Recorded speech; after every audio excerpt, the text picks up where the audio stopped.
Hi, my name's Laura Birchnough and I'm a handywoman. Well, I've been a handywoman full-time since June 2013, so that's getting on towards a year now. But I've been doing similar work for a little bit longer than that. My background's quite unusual in that I actually studied architecture before becoming a handywoman, and in between that I had various other jobs working in offices and working for engineering companies, but mainly sort of in admin. So it was when I was made redundant for the second time round that I thought I've had enough of working in offices and actually much more interested in being hands-on and being active outside and meeting lots of new people, and really sort of working with crafts rather than telling someone else how to do things. So it was at that point that I said I'm going to go self-employed and do it myself. So my background was architecture.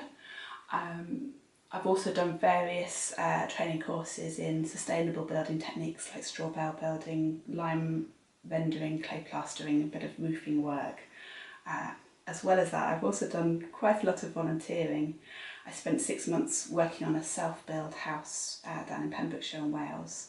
I've done a lot of work on my own house, and I'm currently doing the furniture making course at Sheffield College as well, which is quite nice because I'm not learning specific skills for my trade, but I'm really learning great techniques for refining my approach to work and doing really skilled craftsmanship through that work.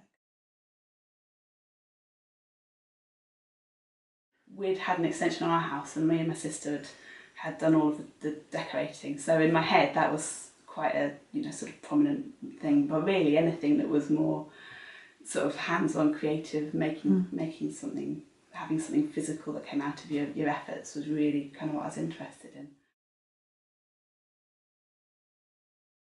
I do remember a point when I was 15 and we were choosing our work experience options, and I announced that I wanted to do painting and decorating, and my tutor at the time just said, "Don't be ridiculous.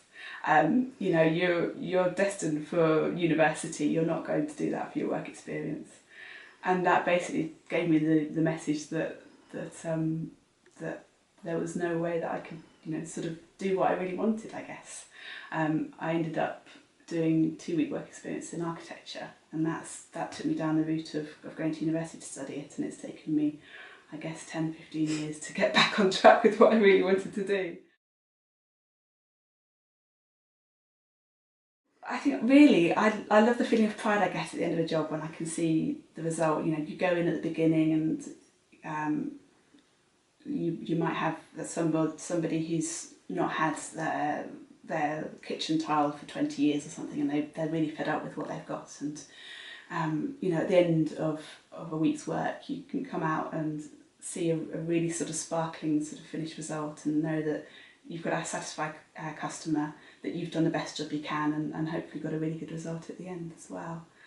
And being in charge of your own work as well, it's a real drive to know that it's up to you to get the work in, get the money in, and sort of build up your portfolio. And yeah, I do really enjoy the woodwork side of things, the joinery. I love working with the wood with the natural grains, um, and working out the best way to build something out, which can be quite a quick process or quite a slow process depending on the finish you want. I have to say I do also really love invoicing.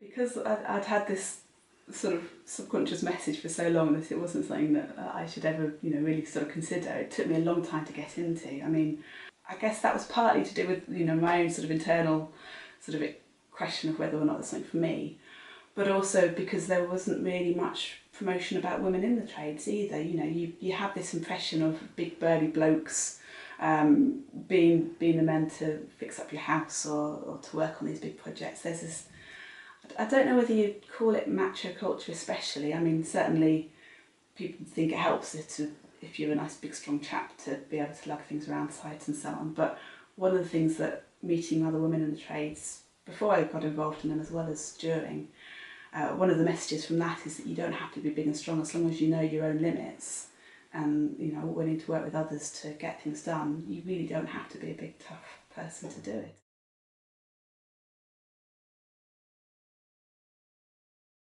Although it's never too late, I think if you're thinking about doing it, starting early and getting into it, you know, don't stop to think, oh, can I do this? Just give it a go. I mean, it's like with any job, if you give it a go, you're not going to know if it's right for you or not until, you know, you have a go, really.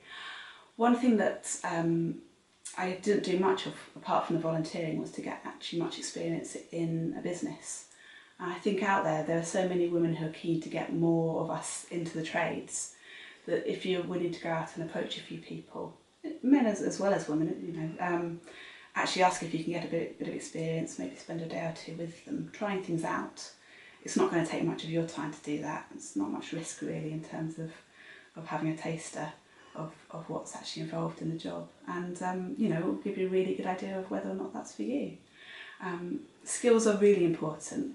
Something that I'm sort of still wanting to build up a lot for myself as well. I mean, if you're lucky enough to sort of feel you've got a real vocation for one thing, look at getting trained up in that as much as you can, as early as you can.